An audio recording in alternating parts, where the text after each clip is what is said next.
Hello, Fight Insight fans, viewers, and listeners. I'm the Filipino podcasting machine, Princey D, and with me, as always, the man formerly known as Timbo Slice, Timmy B. Before we start, please take a moment to follow and subscribe to us on YouTube or wherever you get your pods and leave 5-star reviews. If you'd like to support the show, check out middaysquares.com and use code FIGHTINSIGHT15 to save 15% on your first order.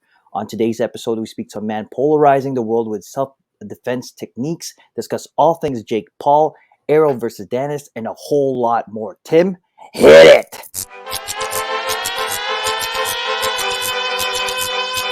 Yeah, it's Timmy B, Princey D, Fight Insight. Yeah, that's right.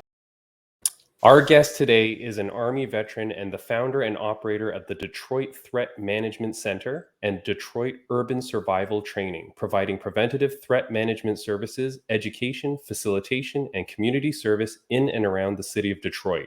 His videos on self-defense techniques have captured the attention of everybody on the planet.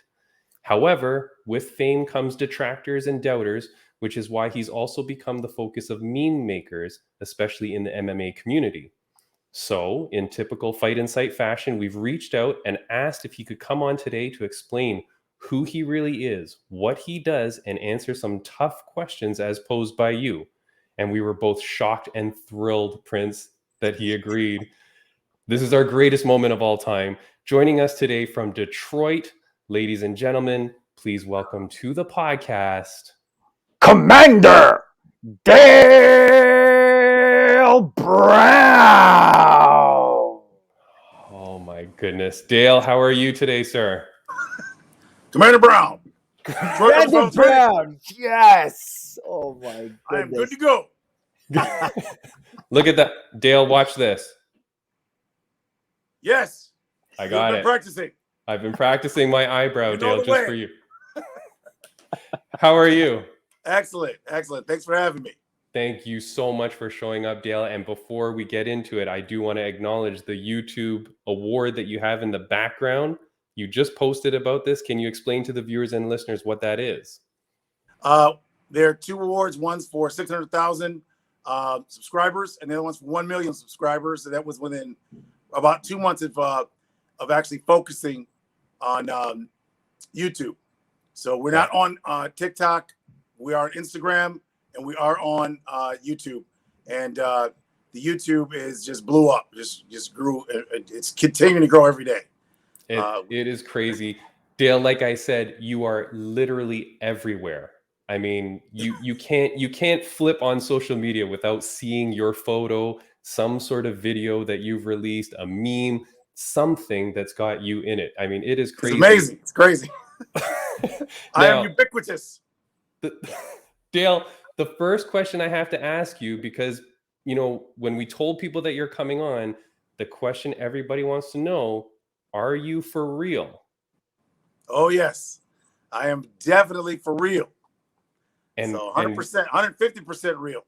And what you teach and what you're putting out there, I know that people play with your videos and they edit them and do all that, but you are real. Can you explain, you know, who is Dale Brown and what is the company that you represent? So I started teaching self-defense, a system I created. The idea was I took different martial arts, I blended them together to form my own martial art, my own what I call survival system. And the idea was that we needed law with our training. So I took a lot of different martial arts classes in schools and visited different schools growing up and as an adult as well.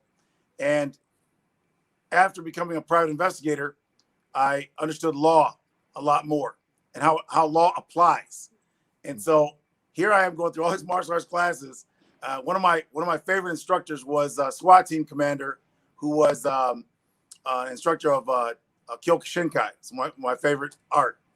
And we never discussed law, how it applies to the use of force. There was no use of force law, you know, related to touching people and elbow strikes and kicking people and none of that. We talked about everything except the law. And as I found out more about the law and I saw what happens to people that defend themselves without understanding the law, I had a new understanding of what we all need to know. And that is, we need to understand whether we're using a firearm, which I've been a firearms instructor for the NRA for 20 years approximately. And before that, I was still teaching before I was an NRA instructor. But I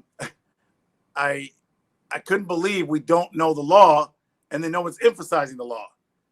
And now you can see kids are getting prosecuted in school at a young age for fighting, and that's with no training. And so imagine all of a sudden you find out as an adult or as a kid that the law applies to everything you say and do. You can't just say whatever you want. You can't do whatever you want. But no one's going to teach you that until your lawyer is there being paid and you're in trouble. Now you get to learn what the law says. Well, I thought, why wouldn't you have this? Why don't we as civilians have this training right now?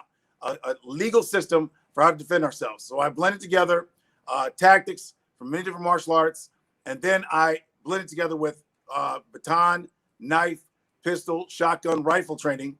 But from a civilian perspective, how could we legally use these weapons? How could we legally defend ourselves standing up on the ground, armed or unarmed? But the law would have to dictate our course of action, not our emotions. So I created a threat management continuum. Like the police have what's called a force continuum, and civilians just have either a good lawyer or a bad lawyer. And if you have a bad lawyer, things don't go well for you. If you have a talented lawyer, you could have done all kinds of things and you're still going to be fine.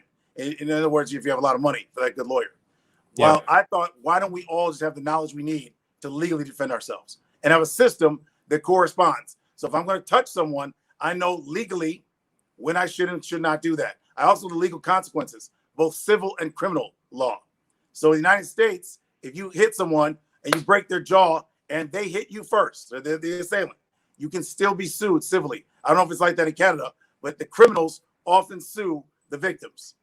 So you can actually have to pay for the jaw of the person who attacked you. So what? Okay, but down to break jaws. So then what is the, like, not to get too much into it, but then what is it that you teach that would prevent someone from being in that kind of predicament? Well, legally, you would understand that ahead of time, that I might have to pay for this person's jaw. Now the argument was over $10 or $100. And you realize that if you fight, you're now going to have to pay a bunch more money to an attorney. So now that you have this legal understanding, you're now going to make a decision. Is it worth it for me to go to jail? Is it worth for me to have to pay the fines or pay lawsuits to this guy or female? Is this going to be worth it to me? But they tell you before you get locked up. They tell you before you have to post bail. They tell you before you have to hire a lawyer and go to court. And all this is in your training. Imagine day one. Yes, we can use risk releases. If it's a minor, you need to know this. It doesn't matter if the minor is 6'8" and you're 5'8" or 4'8". Right. If you're over 18 in the United States, you better not touch that kid. You can hold them, but you better not hit them. And if they hit you first, it's a kid who's hitting you. Now, so they don't really have like a special, you could attack a minor under these conditions. So you could restrain a minor, right? So imagine not knowing that law. Now you're striking this minor. There's people witnessing that. And every time you hit that minor, that is a serious crime.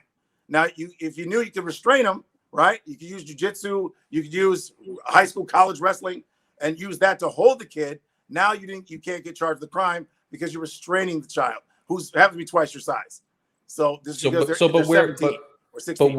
But where are you teaching this to people? You're teaching this at your center? Like you put on classes? This is, when I started in 1995, I was teaching in parks. I had no money. So I started teaching in parks and in Detroit, in the inner city. I was teaching at the YMCA. And so I would get judo people would come by and all kinds of martial artists would come by. And then when I was teaching in the parks, because I had no money, I would get random people off the street that would come up and say, hey, let me see if I can stab you. Let me see if I can shoot you. I don't think that's going to work. And they used to come off the street and just, challenge me right there. It was very fun. I enjoyed it. But it also made my training better. Because now I got a guy who doesn't know anything about martial arts, doesn't know anything about angles of attack. He's just going to come in and try to sneak stab you or try to sneak shoot you. And it really helped. It actually did help that way, with training, with changing my training systems, right? But we had a chance to actually see the difference between striking people out of your weight class and in your weight class, because we're sparring outside with boots on in Michigan. It's cold, it's snow here. We trained year round.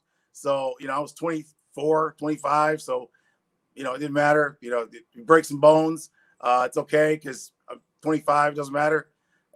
They heal like no problem. It's fine. Right. I was like, people say to me, "What's wrong with you?" I was bandaged up. I'm limping around. I'm like, "Oh, I teach this system, and we kick each other with boots on, and we wear hockey helmets with full face. We kick the shit out of each other. We actually there's a weight class. We're like 350-pound guy. I'm 180 pounds, and I'll kick him in the head. He kicks me in the head, and we literally kick full power with boots on, and that made a huge difference. And of course, you're not impacting eyeballs and throats like you would in real life, but at least you got the chance to see the real feel of a boot to the head with a hockey helmet on, which is a lot different. But that's back in my fight days, my fight mindset. But what really changed me was there was a girl here in Detroit that was on a bridge with her daughter. She got caught in traffic. These men yanked her out of her car, pulled her clothes off of her, giant men. Football players, and right in front of her daughter, teenage daughter, they pulled her clothes off of her, and they had a crowbar, and they were going to hit her with the crowbar. The crowd started cheering, and the girl, the mother, jumped off the bridge to get away from these three men. They were literally stripping her clothes off right there on the bridge in front of a crowd of 50 to 100 people. And I thought, that is the worst story I could ever imagine.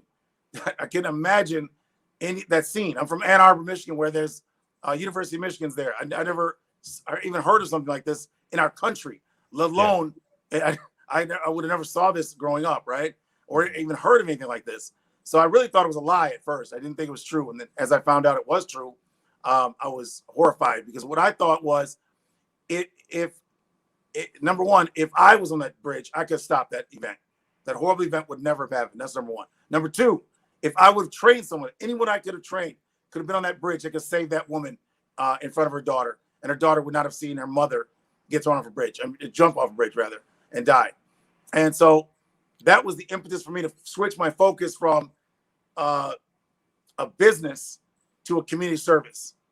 I then thought, this is my purpose of being here. It's not really about trying to teach class as much as it's about helping people. So I ended up on the east side. I went to the east side of Detroit. I was downtown. I went to the east side, where it's extremely known to be extremely violent. And I moved into a neighborhood that was on one side middle class, maybe lower middle class, where I lived on the big street, which is East Jefferson. And then all behind me was 10 buildings, which you would call at risk, extreme at risk neighborhood. 400 dwellings, 10 buildings, bunch of families and people suffering. And I thought, this is where I should be teaching people to defend themselves. That's my first thought. I thought, families really need it. I need to teach them. Let me just, it doesn't matter if they're poor, it doesn't matter if they don't have any money. Here's what we need to do. We need to focus on where families need training. And then I found out that they needed more than training. They needed protection. As I was calling the police every day, all day, I called 911 so much for home invasions and murders that they knew my name. So I would call 911 at 4 o'clock in the afternoon, 1 o'clock in the afternoon, 1 o'clock in the morning. No matter when I called so much that the 911 operators knew my name, first name, just from my voice. And I couldn't accept the fact that I live in the United States, around the corner from where people are being daily home invaded, and there's a murder every month in this 1 square block. And so I went to the building owner, who was a very wealthy man, and I said to him, you own most of these buildings, as in almost all of them. And I said, listen, we can make it safer for the families. What we could do is we could put, better lighting up, better doors. And he was like, oh yeah, I'm not interested in none of that. He said, I haven't made any money since the 60s. So I'm not going to do anything for these people. And it's a good thing you want to help your people, though. Good luck with that. I was like, my people? I was like, well, sir, first of all, there's lots of different kinds of people who live here, number one. And number two, I have nothing in common with these people here, except that we should all look at each other as human beings. Yeah. And we should say, I wouldn't want anyone to live like this. And it doesn't matter who they are. And they used to call this area Crack Alley. When I say they, I mean the police and the people refer to this area as Crack Alley. Now, in there are 90% families, 10% violent criminals. So the majority of people are just regular people. There's families. So it's not like, you watch these television shows, they're like, oh, it's dystopia. There's always gangs everywhere. Okay, there are gangs, but guess what there is in between the gangs? Just a bunch of families. They need help. And so first thing I want to do was I want to train them. And then I found out that's not going to be helpful unto itself. I have to do a lot more than that. So I created an idea for the rich man to determine, how, if he can allow me the legal right to protect his buildings by hiring me as security. And he said, absolutely not. I was like, wow, there's no. He was like, no, I'm not interested in doing anything for these people. I said, they're paying you. People are here that are alive. And every month, people are being home invaded every day. And every month, you have a murder. He's like, yeah, no, and I can't afford to do anything because I'm not making any money. So I had to go back to thinking about, what is it that would motivate this rich man to give a damn about what I'm talking about? Because obviously he doesn't care about the people. So I guess I speak a different language. I speak a better language. So I went to him and I said, listen, give me 6 months. Give me a free facility so I can make it into a school. So I have an indoor facility. So I don't have to teach in parks. But give me this. It was like a tax office or something, like 500 square feet. That was that. I said, give me that and I'll make it into a school. I'll train people from the neighborhood. And then I will get volunteers from the neighborhood, give me a free apartment in each building. And then I will train them in exchange for their free apartment because I don't have any money, and give me $2,000 a month for expenditures and for fees. And I said, also give me a free apartment because I'm about to be homeless myself. And he agreed to it. He said, you know what? I don't believe you can do anything that the police department can't do. It doesn't make any sense. I don't understand what you're thinking. Yeah. What are you thinking? Why do you think you could do something the police department couldn't do for me in the past 25 years I've owned these buildings?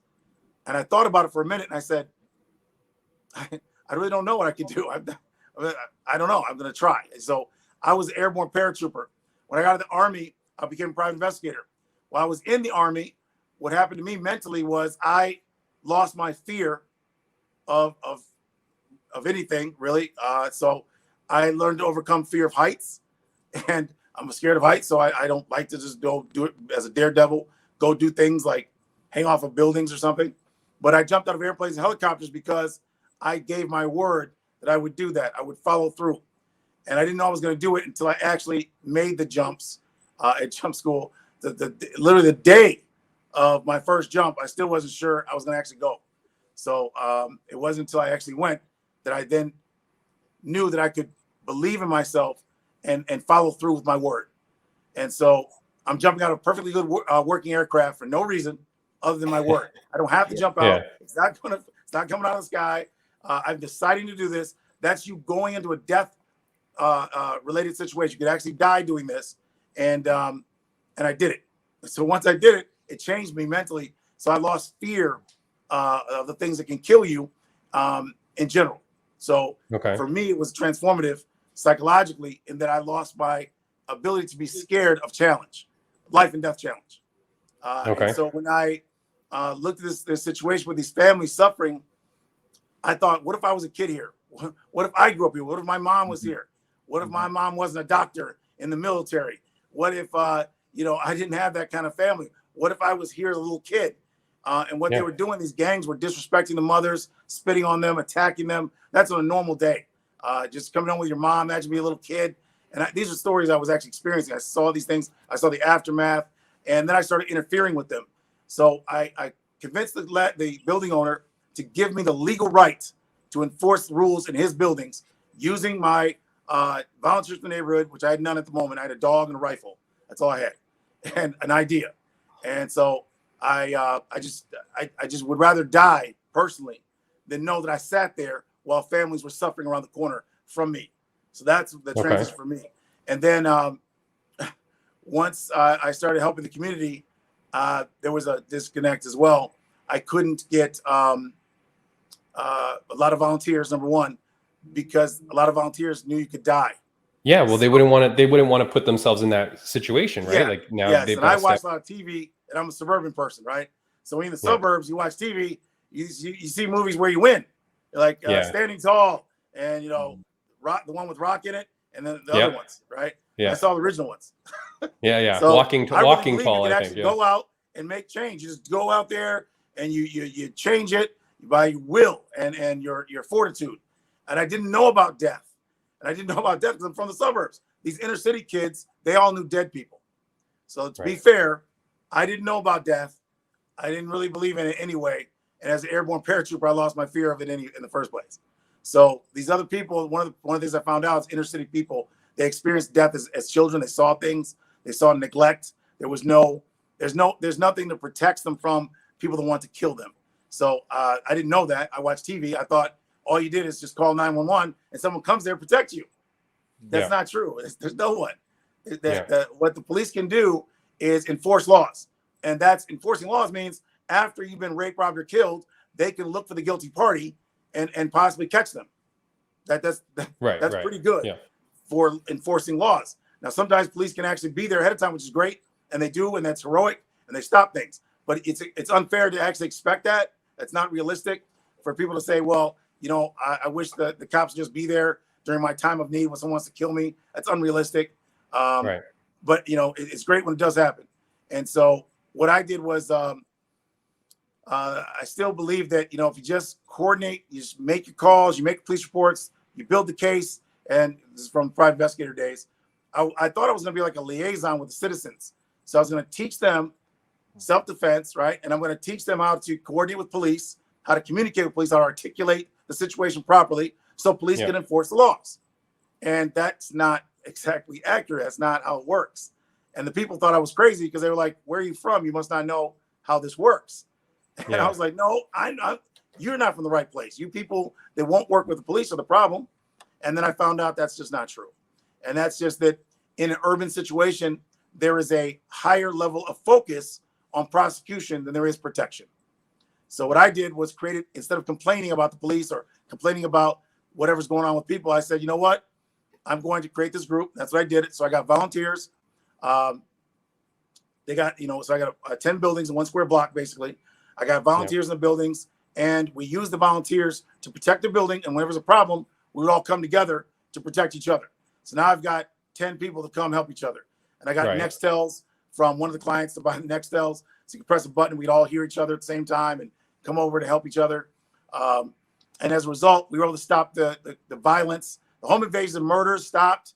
I caught a set of home invaders within the first month, and all the murders stopped immediately. There was no more murders from that day we started. So even though the building owner did not agree with my philanthropic, altruistic view, he did agree he likes profit.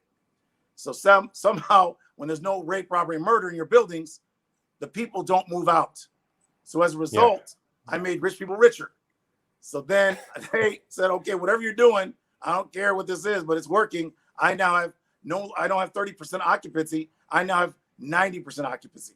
Then they had a waiting list, and the other businesses in the area had more customers.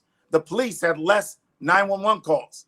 So I got notified by the police department, the precinct close to us, that the police commander was extremely happy because 911 calls went from 300 a month plus to 30 down to 30 a month, which was me.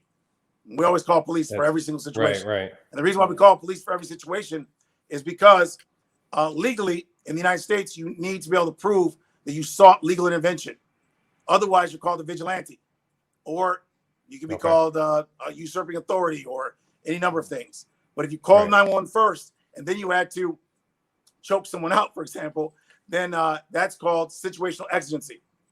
So due to exigent circumstances, a person was coming to attack someone, then I had to interfere in that attack, and the police couldn't quite be there yet. So during that process, this individual had to be given a nap. And so, Dale, I mean, this story is incredible, and someone's going to turn this into a movie one day, right? Because this is your beginning. This is where you began. But now, let's fast forward to where you are now.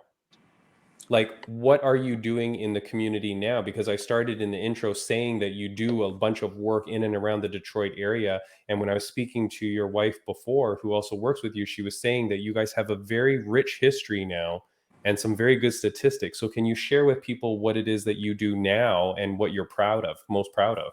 And Dale, actually, I wanted to say, like, why didn't you explain any of these stats in your TikTok videos? We did. No one cares. No one likes those. No, that's not going to grab the views. The entire TikTok thing, I started off like, showing some moves, and I saw the feedback from people, and I was like, oh, you know what? Oh, okay. I'm sorry, social media people. I must, because I'm not social media savvy, right?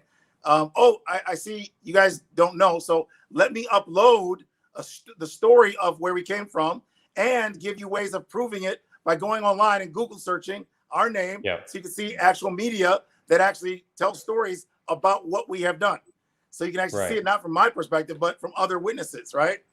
Yeah. And I thought that was it, right? Like, I tell you the story, you heard my version. Now go do your research. And a lot of people did. Honestly, a lot of people did. Once they did that, they were like, wow, this is an amazing organization. I had no idea. Even later, they came in. Like, this is what's great about social media in a positive, negative sense.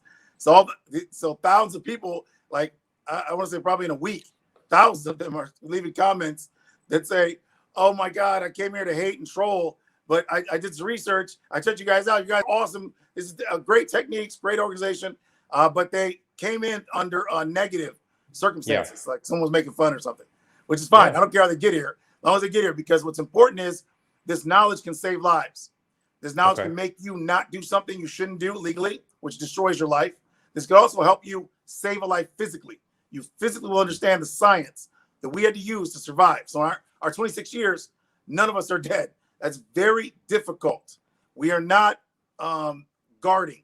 We are protecting. And that means that you can call us and we physically go out and keep you alive. So now I went from a dog and a rifle to over 100 people working for me per day in about a year and a half with no plan. That was not my plan. My plan was to help the community I lived in. I did not know it was going to grow and keep growing. And we're going to stop the robberies at a grocery store. They were attacking the senior citizens. I didn't know that then. I didn't know anything about gangs in Detroit attacking nightclubs and attacking the people and it being a form of organized crime. I did not know anything about that. I didn't know that Canadians would be willing to come across the border before 9/11. And 20 of them would come per day and be on time, by the way. The Canadians were on time to work 99.99% before the Americans. They lived around the corner in the United States from the training center. The Canadians would come from across the border and be on time. Yeah. And by the way, they also fought at the drop of a dime. If it was time to fight, the Canadians would just fight. There's no talking. There's no like, let's go back and forth, talk about each other's mothers for a little while. Nope. Canadians were just like, oh, I'm sorry. Looks like you're swinging. Oh, so you're hiring most of our hockey players then? That's what you're doing, Dale? I think those guys that weren't allowed to be hockey players. The goons. The guys that were like, you just fight. We're not going to even have you on the team. Some of the guys were not allowed to go on bars. There's a guy named Alpha 2, 6'9", giant Viking from Canada. He was one of our greatest guys ever. This guy got more fight time in the United States than anyone. He was smashing people. And you know what's funny? The Canadians wouldn't let him in any bars. He was literally barred from all bars in Windsor. I think so Dale, it's like top of Canada now. Yeah. So I'm not Dale, his real name, but so Dale, okay, so you've got 25 years of protecting people, nobody 26. Dead, 26 years. The services that you put out, I've seen where you say that you welcome people to come to your facility and they can test out the techniques themselves. Is that true? Yeah, they have to. Yeah, that's what we do here. So this is a school that's based on real life, right? So if you come here and I tell you I'm going to disarm a gun, first thing you say is, I don't think that's possible. So you're not going to go to work for a person or even continue to train with a person if you don't believe what they're saying is true and they can prove it to you. Now, I don't know, other people might get a pass. For me, guys off the street that I was training and people that came to me, the police officers, especially police officers, military, at least half my staff, well, probably more like 75% of staff now, has been prior service, combat arms. So these guys are not going to go to work for me, and they're not going to go out here, put themselves at risk if the training did not work 100%. Right. 100%. It needs to work 100% in training. It's not going to work 100% in this field, right? But it's going to work 100% in training. Otherwise, they're not going to believe you. And if they don't believe you, they're not going to go to work. So you can't. I don't work for the government. This is not a government organization. We're a private sector. That means nobody has to work here. That means nobody has to hire me. So the only reason that I'm successful is because I create the results that are successful. There's nothing else. that's what I love about the free markets. Remember about the free market means you can be fired anytime. So if I'm not effective, there's nothing that can save me from termination, and there's no way to get money from not being successful in the area of protective service. So in my organization, performance is everything. So we don't care about money more than performance. So mission is always more important than money, because the money is a byproduct of doing great protection. So when you protect people, when you're alive, when your people are alive, when the people you protect are alive, then you have a greater quality of life. But you can't do anything if you fail to protect. There's no way if we fail to protect that I can get another client and go, oh, you know, we didn't protect that client, they're dead, but we learned a lot. We'll do better with protect you, sir, ma'am. You can hire us. Yeah, no, there's people died in that community, but you know what? We're not there anymore. We want to work for your community, and we won't let the same thing happen to you. That's not going to happen. If we failed to protect people in the communities, we would not be in the communities. So no, exactly. Now, are you okay? So we went to the fans, and Dale, in researching, like you said, and I really appreciate what you said, because I think when people see you and they don't trust you, they look at the memes, they think it's a joke. But if you start to do the research as I did, you started to see like, no, this is real. This is like, he's doing good. He's doing good in the community. Now, I started getting into fights, as I do, Dale, all over the place on YouTube, because I started to stick up for you.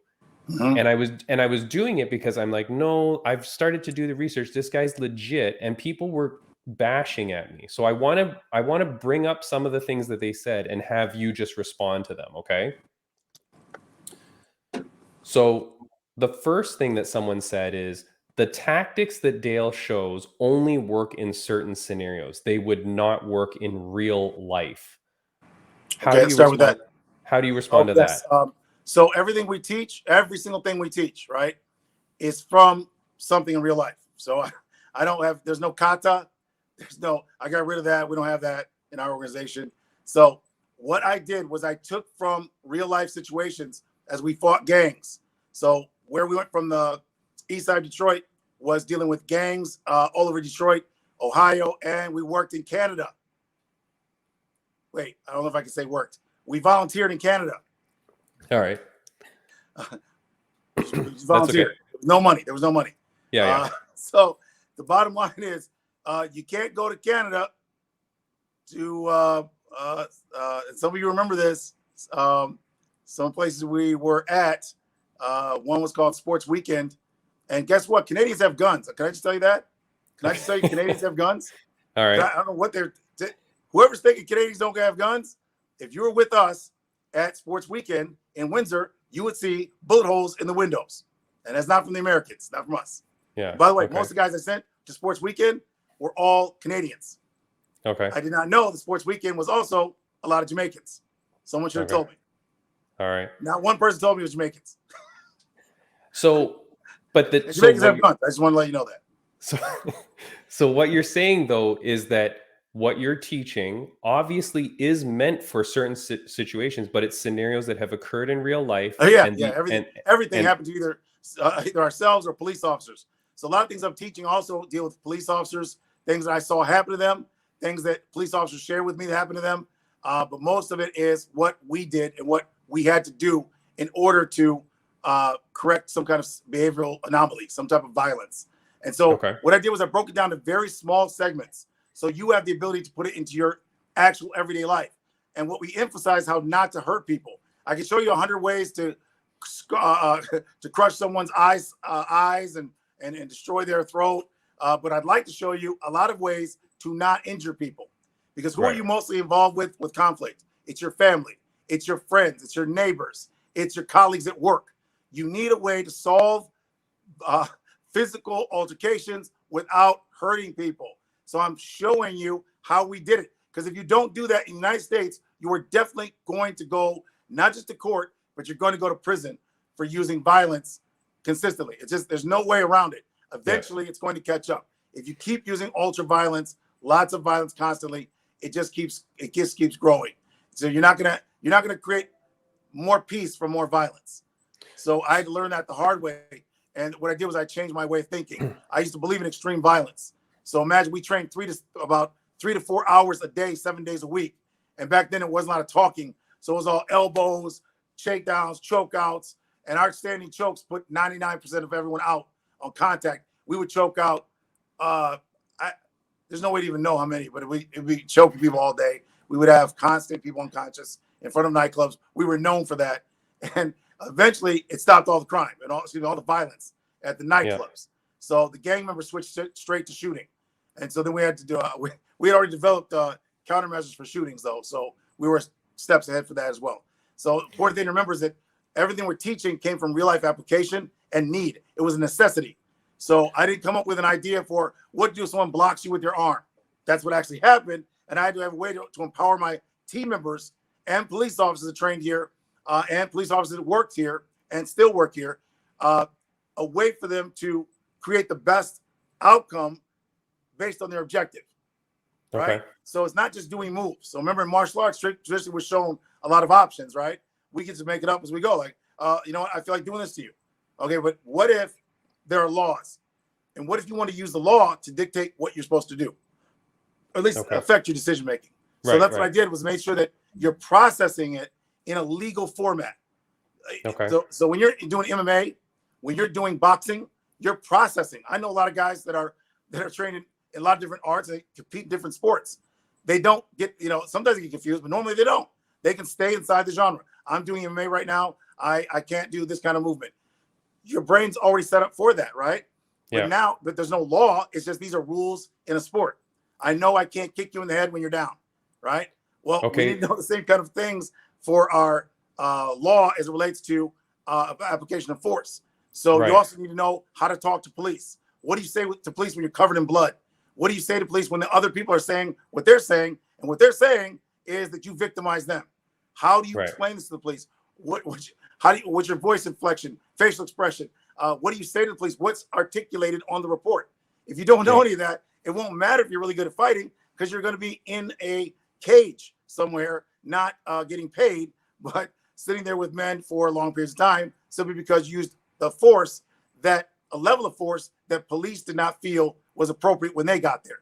Right. Or you couldn't articulate it properly. You weren't able to explain it in a way that the officer documented in such a way that things good happen for you later. And that's what we teach. So it's all part of your system here. And then later I learned psychology. So Dale, what about the fact that people will say you can't learn? I got this a lot. I got people saying you can't learn self-defense in a 10-second video. Okay, well, people are critiquing, saying, oh, you shouldn't be showing these techniques because people aren't going to be able to learn it and it's going to put them in danger. I mean, that's not your intent, right? Well, that's ignorance, isn't it? So, I mean, people defend themselves every day. Right. Without my help, there's people disarming guns, disarming knives every day. There are people beating down criminals every day and winning. Every day, without my help, without my videos, people have been winning. Okay, so let's be clear. They don't need my videos to win. What I'm doing is giving you better options, so you're not making a primal decision. Right. There's men, women, and children that are going to survive a violent criminal today in every country, and they're going to do it without my training. What I offer is a better way, so that, number one, if you don't have to use violence, you could find another way, right? A better way without violence.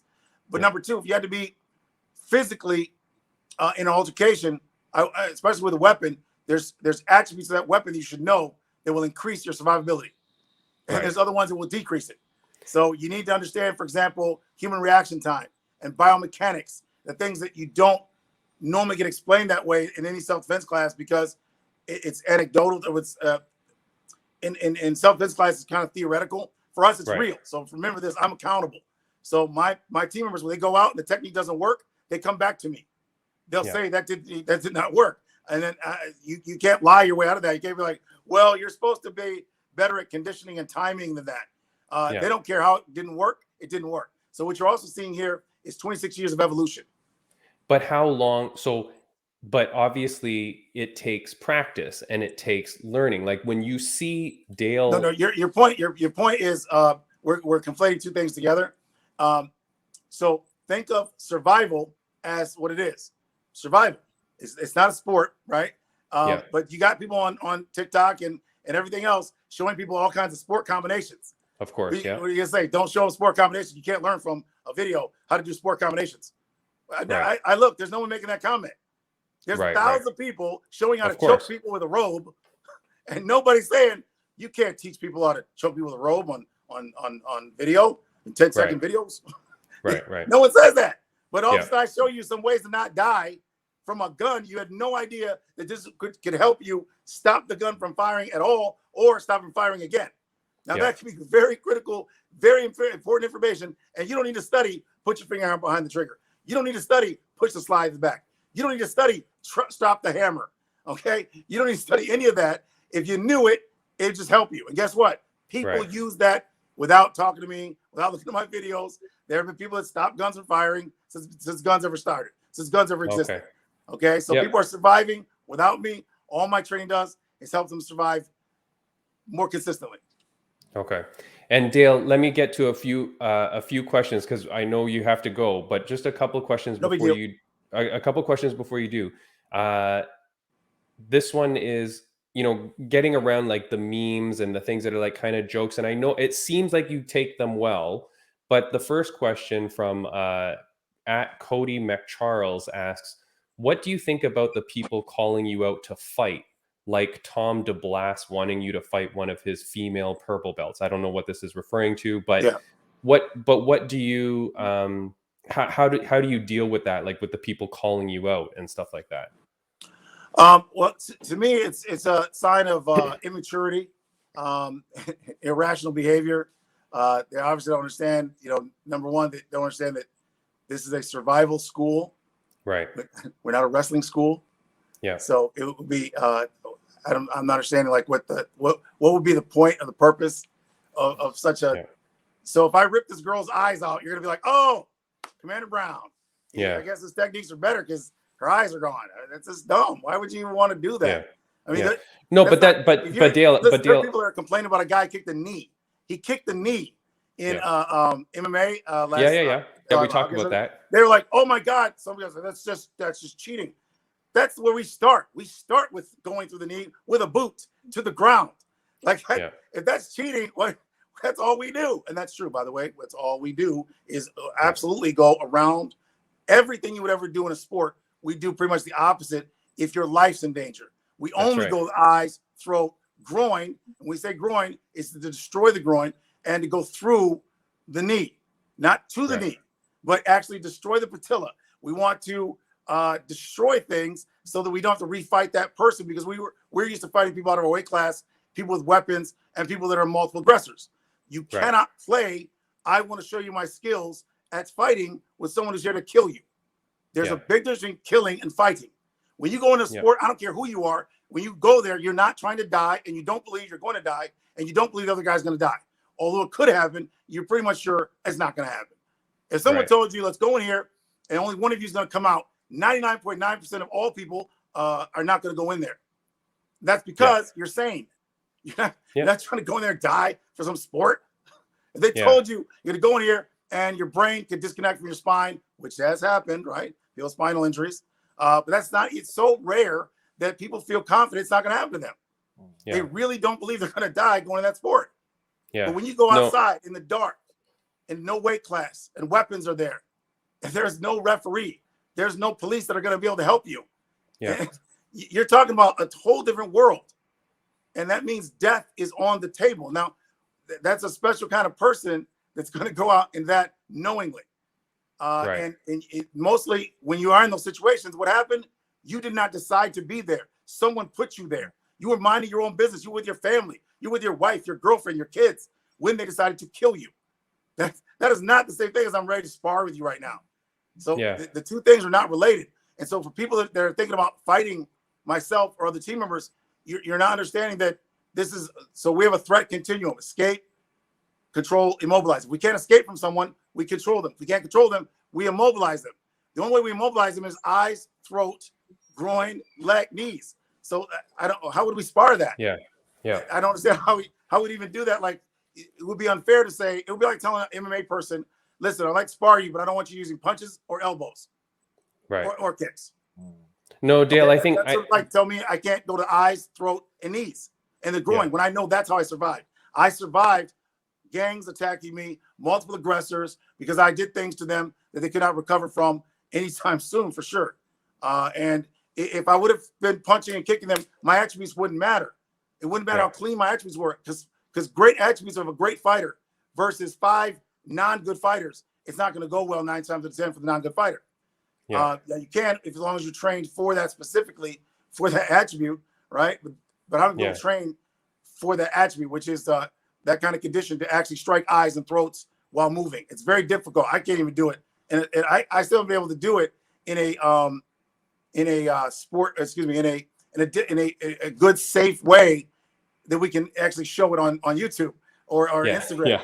Because the one I did show you, I just showed the hands and you got to move around. I was showing the movement, and then I said at the end of the video, I said, and now you're able to because when you're moving a circle and they're actually attacking you, they're not going to be able to get to you more than 1 or 1.5 people at a time. It's the way you're going to line them up as you're moving a circle, right? Okay. Now, what happened in real life, you don't have to go very far, because once you drop 2 or 3 of them, the other ones are not coming forward.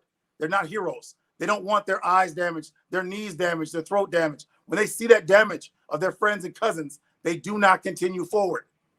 It has to be significant, though. It can't be like, you punched them good. You have to be seriously hurt for the other ones to be seriously dissuaded, to believe there's not a good opportunity to come here and continue to attack you. But they will change their mind as long as you seriously hurt them. And when you're dealing with multiple aggressors, you got to hurt them. Yeah, but Dale, I feel the passion from you, and I hope that our viewers and listeners hear the passion from you. I think what people don't realize is how real you are, right? I think what happens is people see you in the memes. They see the memes that are made that like mix in jokes and mix in things. And then they don't realize, wait, this guy's coming from real life, like where he's teaching real life or death, like you're explaining. Dude, this is part of my therapy. Yeah. This is part of my therapy. I have been, this has been helping me, man. And even TikTok helped me, because they're, cussing me out, calling me names, and I'm cussing them out, talking about their mothers. And then I found out they're 12 years old. And I'm like, block. Get rid of that. Get rid of that, Dale. But so Dale, I do like that, young man. Yeah, exactly. Dale, I do have to ask you. Social media thing. Yeah, no, it's a mess. You can't call me that. You just call me that. So at Rock Oz, he asked, hey, one more thing I want your audience to know. My wife and others are actually doing most of social media because of my past inability to have discretion in my TikTok days. Yeah. So I'd stay off of there because I was saying things you're just not supposed to say, apparently.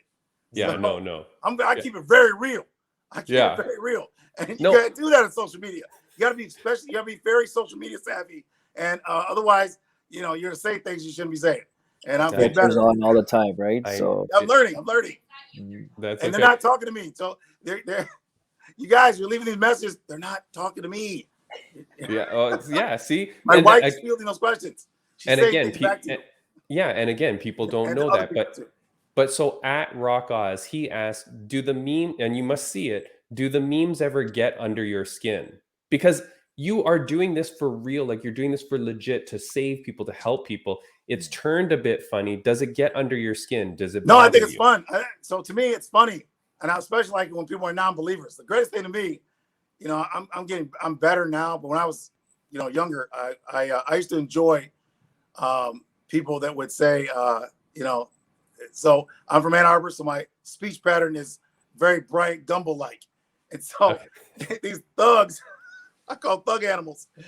These thug animals could not respect me. They just couldn't. They were like, I can't listen to you. You talk like Brian Gumble. I have to be able to beat you up. We got to be able to beat you down. And then when they're bleeding all over the place, come on for the police, I just think it was so funny to look at their face of panic, as I'm doing things to them and they're screaming. And I'm learning I've learned not to enjoy that. So I'm in this is therapy, that to be able to let people say inappropriate things or to try to be disrespectful. And for me, it's just, it's funny because I know what's coming. And what's coming is one day we're going to be able to go through the tactics and you can try to resist them. There's nothing I teach that's resistible without extraordinary pain and suffering. And people have always tried since I started day one on the streets of Detroit, recruiting people from the streets of Detroit.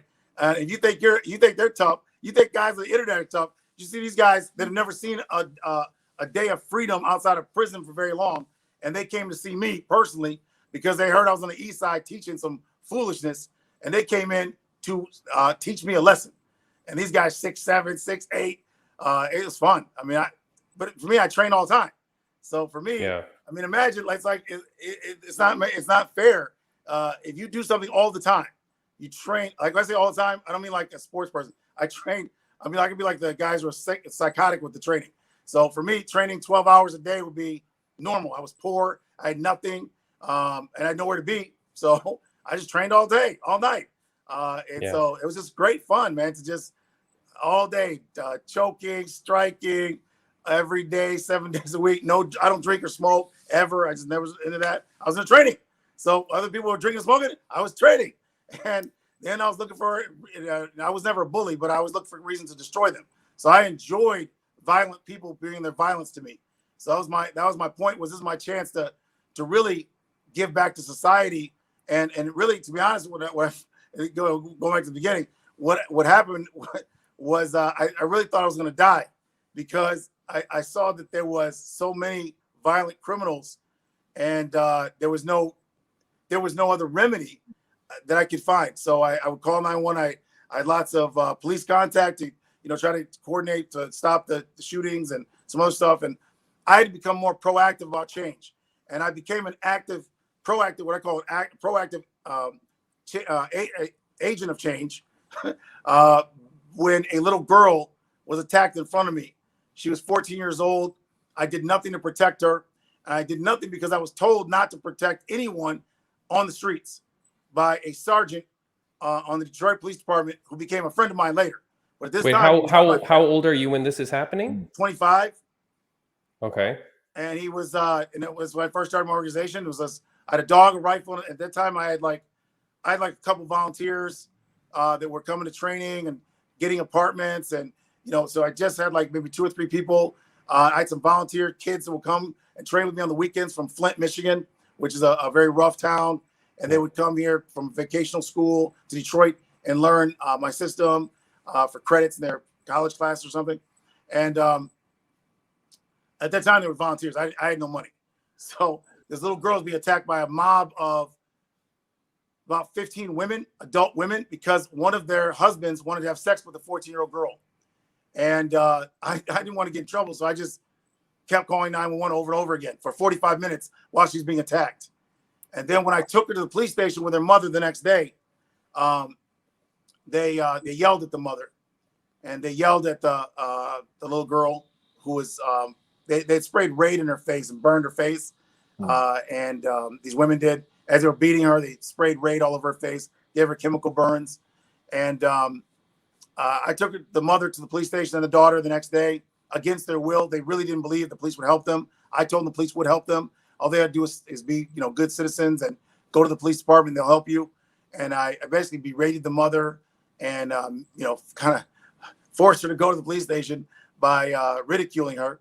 And then we get to the police station, the police officer, African-American female, the same age as her, maybe about 40 years old.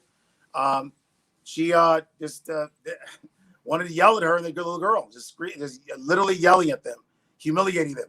And they were both traumatized, both, crying from being humiliated. And I caused that because I tried to get them to go to the police department to make a police report about the attack. And I had I was a witness. I had the victim, I had the criminals, perpetrators' names and social security numbers. They lived in the buildings. But since the attack was outside and I was told not to interfere, I didn't.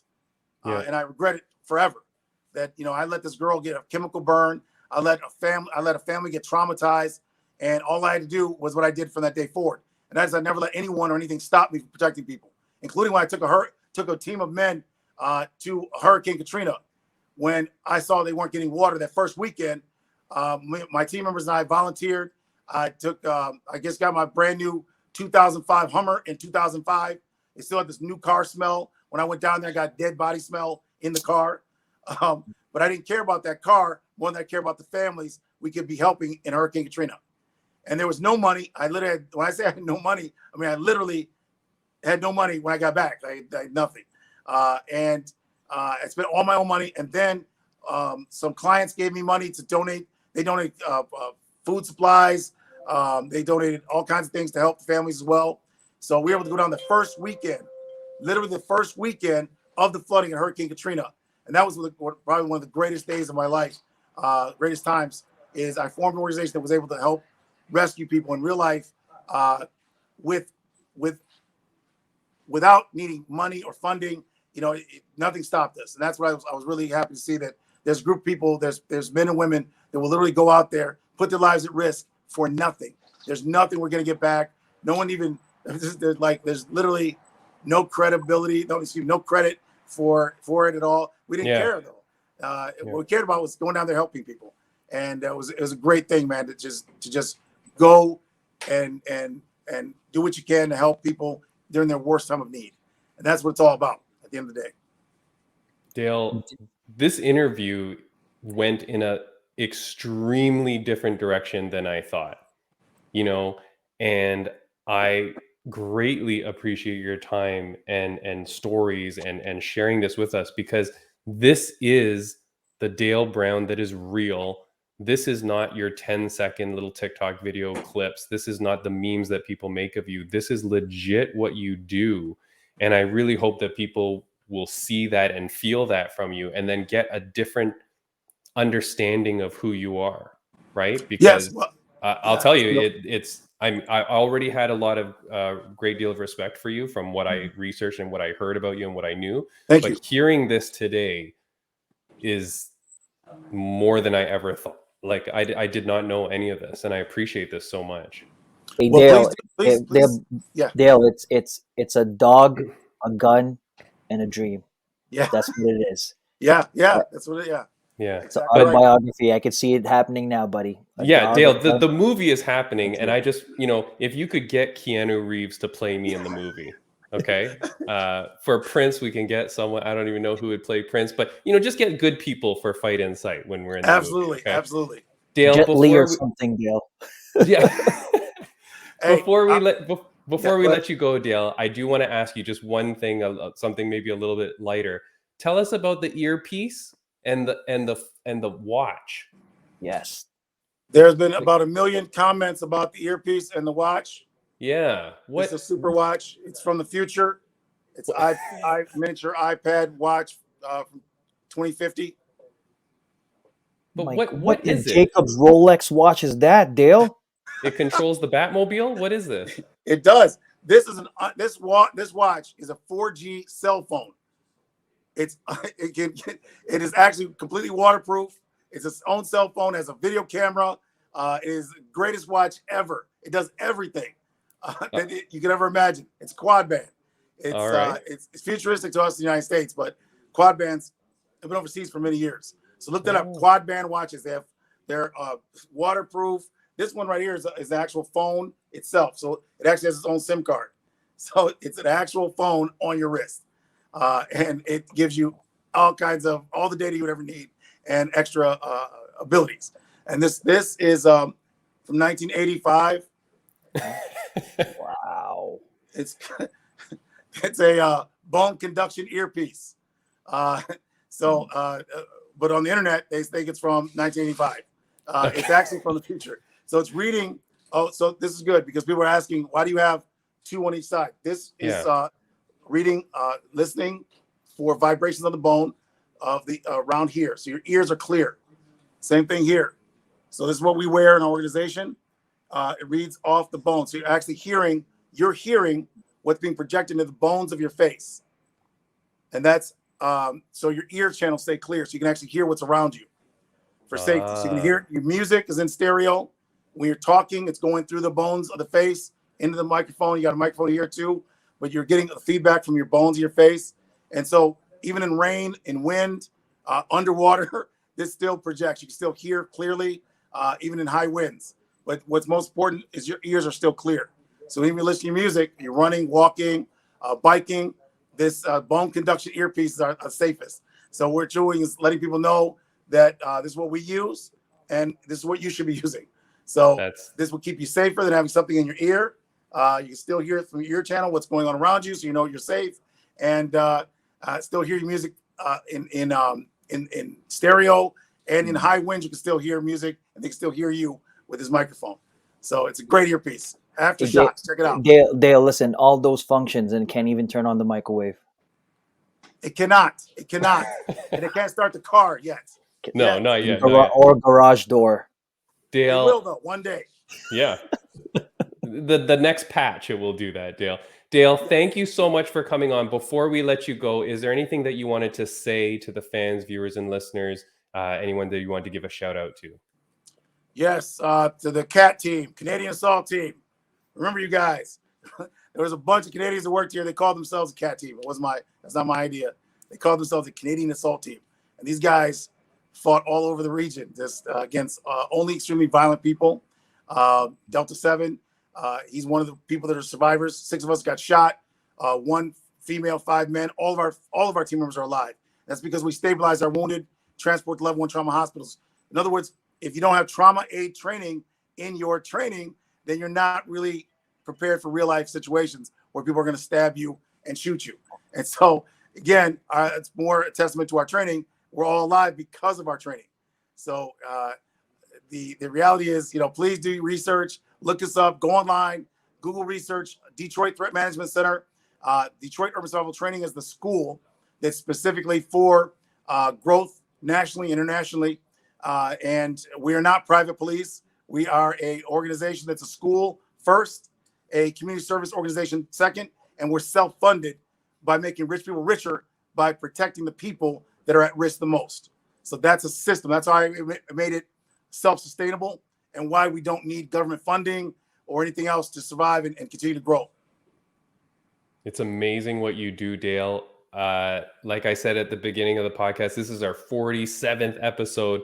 Dale, you are one of the most exciting guests people were waiting to hear from, to see. We appreciate your time so much. You've started off our 2022 incredibly, and we wish you all the best. We will continue to watch your stuff. We will continue to spread the good news about the hard work and the brave work that you do. Thank you so much. I know that the people watching this are going to be so shocked to hear all this stuff. We appreciate you, Dale. All the best to you in 2022 and beyond. And we'll be first in line at the movie.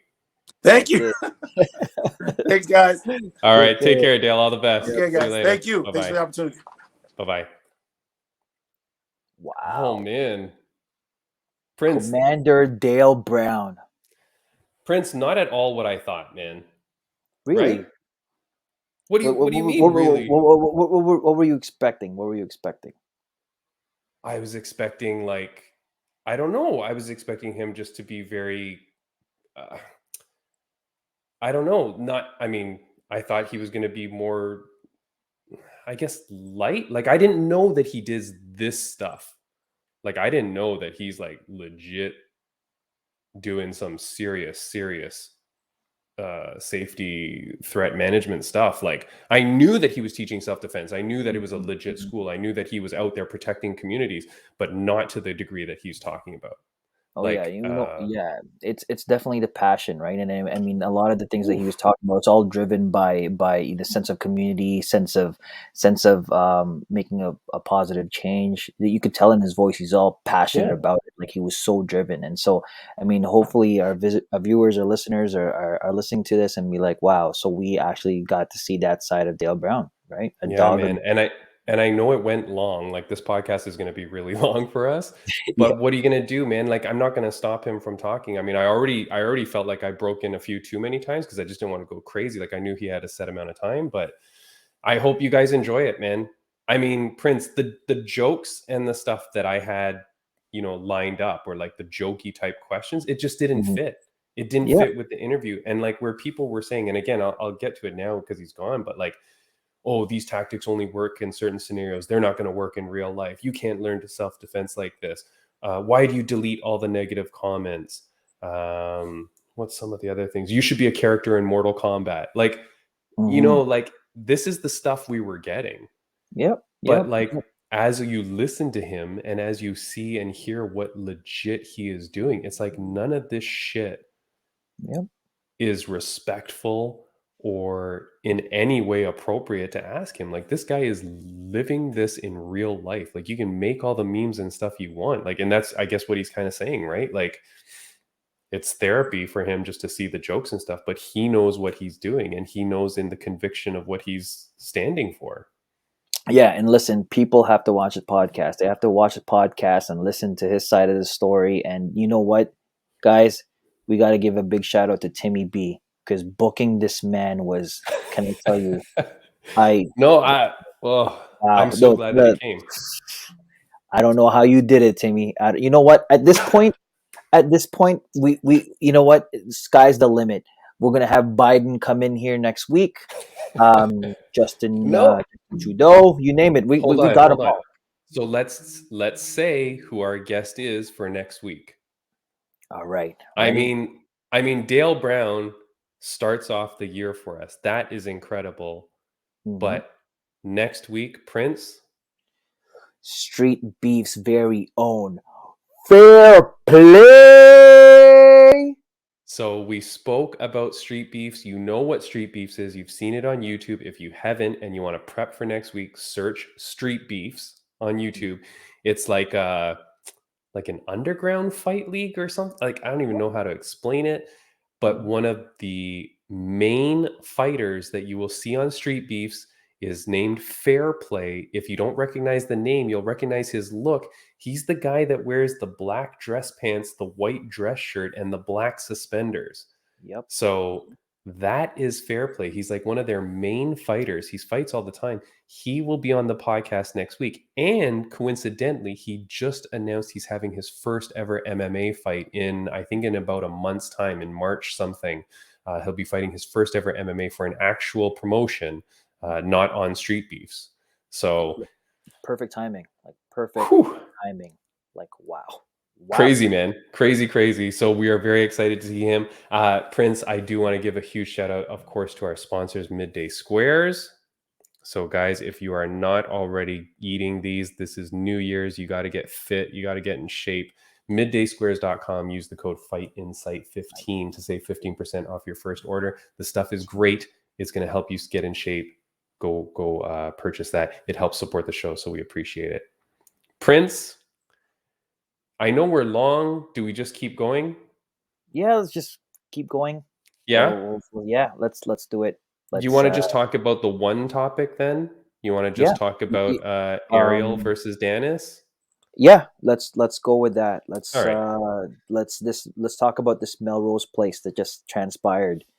so 2022. all right, let's talk about Ariel Helwani versus Dylan Danis. Mm-hmm. Here's the tweet that he posted. This is Ariel Helwani's posting the tweet. It says, "Guys, if you think life sucks right now, just think you could have begged for 3 years to fight an 0-0 YouTuber and 3 years later still not be popular enough or good enough to even be considered a worthy opponent for him. Imagine that. In other words, you could be Dylan Danis." Wow, shots fired, man down. Shots fired, man down. Dale Brown could, we could teach us a couple of Prince, things about dodging bullets. Yep. so we're talking about Ariel Helwani, the reporter. He's an MMA analyst, an MMA commentator, reporter. Yep. And he's taking shots at Dylan Danis, who is a jiu-jitsu practitioner. He is an MMA fighter. I think he's 3-0 under Bellator. Yep. He's known for having a bit of an attitude, problems, blah, blah, blah. But what is going on in the story? I know you researched this a little bit. Like, what's the deal here? So this is how it all broke down. So basically, Ariel started siding with Jake Paul, and everyone's seen the list of demands that Jake Paul recently posted about UFC, about increased fighter pay, healthcare services, and this was targeted towards Dana White. Yeah. A part of it was also Jake Paul was willing to retire off of boxing and sign a deal to fight Jorge Masvidal, just as long as Dana White agrees to these terms. And Yeah. Ariel comes in and tweets in and say bigger dub.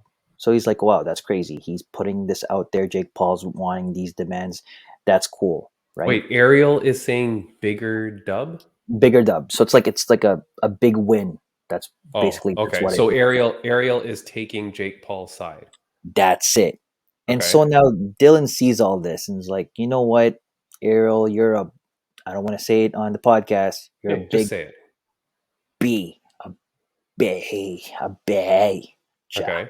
right? Says it. And this is where Ariel just unleashes the Kraken.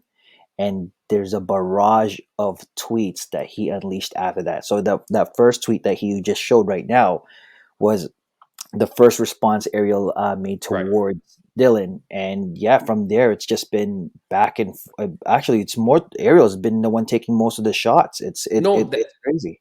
okay, so that's what I saw though. So like, okay, so hold on. So Dylan Dennis essentially calls Ariel a bitch for Hmm. taking Jake Paul's side against Dana White and the UFC, Yes. which there is a history there between Dana and Ariel, right? Didn't Ariel get kicked out of UFC and like not Yep. allowed to come back, blah blah blah, right? Hmm. He's been banned from the UFC land. Right. Yeah, like that. So so now Ariel sides with Jake Paul in these ridiculous demands, mind you. Like in my opinion, we can get into that. We were going to talk about Jake Paul versus Dana White today, but Hmm. we're not going to have time. So we'll get to that next week. I mean, the demands were ridiculous. It's all a bunch of baloney, right? Dana White doesn't have to do shit that some random guy just calls out. Yep. But so then Ariel starts going hard on Dylan Dennis. Oh, do you want me to read the Yeah, tweets read after? read a few more. Yeah. Hey guys, follow me real quick and I'll follow you back and pay you 1K. FFS. Get a grip, Dylan, who acts like this. Hey guys, if I lose to Jake, I'll retire. Retire from what? Social media, you already don't fight. Yeesh. 3, 2, 1 before OLDD texts me, hey bro, why don't you like me? Like I thought we were cool, bro. Can't wait for the witty tweet reply. And then he'll call for a truce, then ask me to RT his tweets every 2 seconds. What a pleasure. Yep, Okay, it's hold on. I don't know, man. Okay, what we haven't talked about this before, so I don't know. But what is your take on this? Like who's not whose side are you on? Are you okay with Ariel tweeting like this? well, you know what? I mean, okay, to tell you the truth, that first tweet that you showed, I'm like, there's got to be a reason why he's dropped this. He didn't just decided to walk in 2022 Yeah, yeah, yeah. picking violence, right? Smashing. Smashing Yep. people left, right, and center. Well, I mean, Dylan was the one who called him out first, and now Ariel's firing back, but he's firing back nonstop. Like, I mean, the Okay, but tweets are hold on. just But calling someone out by going, "Hey, you're a bitch" or whatever, it's not like it's not crazy. I yeah, so the okay, but are you okay with Ariel going off firing. like this? Oh, yeah, of course. Like if anyone, instigates anything, and plus he's a very like Ariel's a smart guy. Like he's not just gonna sit there and like, okay, I'm just gonna take it. No, I absolutely, I mean, agree with all of Ariel's tweets. But man, like to the degree that he's done it, my gosh, I think this guy just like ended the man's career, right? Like, gee, Okay, I'm gonna say no, man. I'm gonna say no. bullshit. I don't think I first of all, Ariel is a member of the media, Hmm. right? What I can't wait to do is talk to a fighter or something about this Hmm. because fighters give up their time, right? Their personal information, their whatever, their just give up their time, okay? Their valuable time to talk with reporters, to talk with us, right? Like anybody that comes on this podcast, holy crap, I appreciate your time so much, right? Because you don't Hmm. have to do this. There's nothing in this for you, okay? We don't pay Yeah, people, nothing, right? free. So these people give up their time and now Ariel is just going to blast you like this and just go off based on what seems to be not that much of a provocation. Like he's just gonna like just start smashing into this guy like this. And because Ariel does have a lot of followers and stuff like that, this stuff is getting blasted out everywhere. Everybody has seen or heard this. Yeah. I don't think it's really appropriate if you're a member of the media to be smashing an athlete. And then why would other athletes now go on Ariel's show? Because what about the next time I disagree with you and I say something, you're just going to start smashing me and like belittling me in public? Like that's I don't know, Well, man. well, Ariel is almost like his own entity now. Like, I mean, But you're not. But this is what I mean. You're not fucking bigger than the next outlet that fires you. You know what I mean? Like, Mm. people think that they're so much bigger than what they really are. Like, the guy has to have some respect at some point. I get it. You can say one or two things, but I don't know, man. Okay, but listen, like, okay, so say you're Ariel, Dylan sends this tweet, and you don't respond. What do you think the people are going to think of you and your credibility? I'm not saying you can't respond once, maybe, but to go off like he does and to be so disrespectful. And wait a second, the guy is siding with Jake Paul's stupid demands. Like the demands ultimately are ridiculous, and of Mm, course Dana mhm, White or mm. some organization isn't going to be bullied by one guy saying shit. Like, it just, and obviously Ariel has a negative relationship with Dana White anyway. So if he's going to side with anyone, he's going to side with this thing because he knows it gets him tweets and gets him views too. It's Yeah. like he's doing it selfishly anyways. Ariel Mm. doesn't give a crap about, you know what I mean? Like, ultimately, like, what is going on, I'm sure. Maybe he Yeah. does, but it just, I don't know. You I know don't what? like it. Listen. I'm just surprised it was Dylan was the first person to say anything. I wonder why. How come no one else from that organization jumped in, right? Wait, what? If, Like, I was wondering. Like, I mean, Dylan was the first one to say anything about what Ariel tweeted. Like, just it's a big dub, right? oh, So, like, why wasn't anybody from the UFC side defending Dana? look, we know that there are a lot of fighters that we have spoken to that say that they are not, that they feel very well taken care of, right? Mm, Financially wise or otherwise. They say that they are doing well. I get that there's a bunch of people that say they're not. And we could have that argument forever. But I don't know, man. I do believe that if it was so bad that they couldn't be where they are, like, if you were so vastly like mistreating people or what, like in any company, right? Like, if you were mistreating your employees, mm, HR way or pay wise or whatever, you wouldn't exist. Like, you're not, you're not in slave labor here. mm. I don't know, man. I don't know. We've talked to enough people that say that they are happy. That makes me believe it's not a million percent one way. Yeah. The Well, the problem the problem is that Dylan Dennis is a guy that is quite hated, so it was an easy guy to pick on. yeah, and the ammo that Ariel had for this person, my gosh, it's yeesh, like this Yeah, I don't know, man. 2022. I don't know. I'm not keen on how Ariel did that. I know that, like, for us, like, not that we are in the stratosphere of Ariel Helwani, but I would never just go off and start bashing some athlete like that, like, from Fight Insight, like, because we're meant to be somewhat impartial. Of course, we're going to cheer for the people that have come on our podcast, or that we cheer for the people that we like because we're human. But I wouldn't go off and like smash someone because I also know where we are. Or, like, don't you think like at some point you might want to have that guy on your show? Like, what if Dylan Dennis starts to fricking do amazing in his fight career and becomes a champion? Ariel's just gonna be like, well, screw that. I burned that bridge. Yeah, well, I mean, Fight in Sight, the a walking Switzerland. That's what we are, right? We're just right in the middle, I should have and had a Switzerland flag to that's wave. it, right? Crazy, crazy, I don't crazy, know. I crazy. don't know. I think it's crazy that he would do that. Um, I don't know. I just don't like it. I think it's a bunch of crap. Hey, but I But mean, it's a great way to start the new year, right? I mean, yeah, trips yeah, back yeah. and forth, right? And So and look, we were going to talk about Jake Paul. We're going to talk about the knockout, which we still haven't talked about because we've been so mm, busy. We were going to talk about the bad pay-per-view sales. We were going to talk about the feud with Dana White over fighter pay, and we were going to talk about recently, just today, he talked about cocaine versus steroid testing and all that stuff. So we will save that for next week, Prince, and we'll get into it. So at least we have our topics for next week. Friend of the podcast update. 2 days after we released the podcast, Prince, yep, last week with Gita Marie, she signs a fight. She is fighting a man on February 5th. So, I mean, within a month's time, she will be fighting.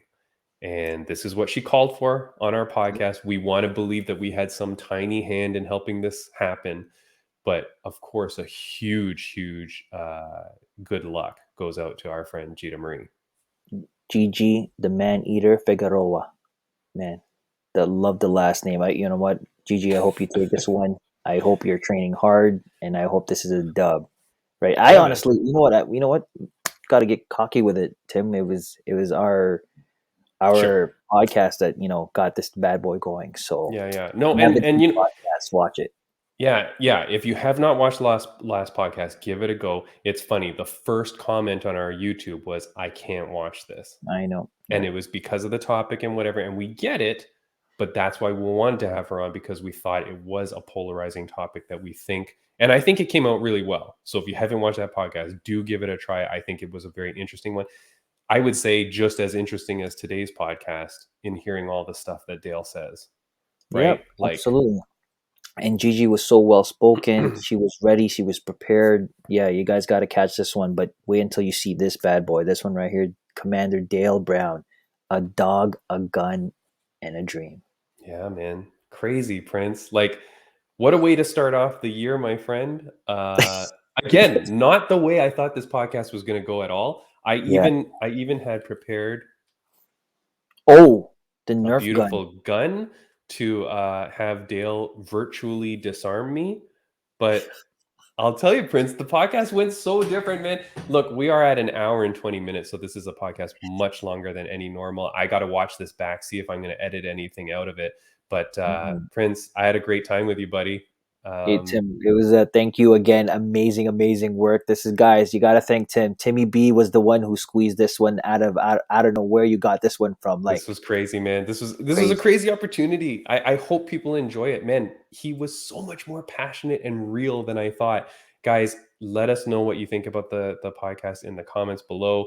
Go buy some midday squares to eat while you watch it. I do want to give a shout out, Prince, to Noon. They sent us a bunch of stuff, man. I was drinking it during the podcast today. So if you've seen this at stores, Noon, they're like those tablets that you put in your water. They sent us some stuff to enjoy for our podcast. Man, thank you so much to Noon. We will put their information on the podcast as well, or sorry, in the show notes as well. But thank you to them for some great stuff. Prince, until next week, my friend. Until next week, buddy, you take care. Have a good one, buddy. Street Beefs, go watch it.